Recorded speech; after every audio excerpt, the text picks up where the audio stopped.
Voters demanded for secrecy in case they decide not to vote to any political party in the BBMP election.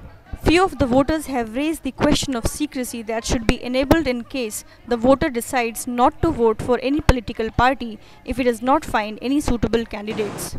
Just as the voting procedure is a secret ballot, similarly, if one does not want to cast their vote for any political party, there should be a separate section for that where nobody comes to know what you have done. That votes we are kept a separate form and then we send it to commissioner. This provision in the Karnataka Municipal Corporation election rules enables voters to abstain from voting in case they do not find any suitable candidates. Whenever an elector decides not to vote, after the initial formalities are over, a remark will be entered in form 27, that is his signature will be put in that column also. But in absence of knowledge about this rule, people missed to exercise this provision. No, I did not know.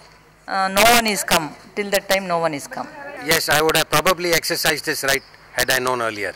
If the Election Commission can spread a little awareness about this rule, then a rational voting practice can be attained. Rajeshi Singh, IIJNM, Bangalore.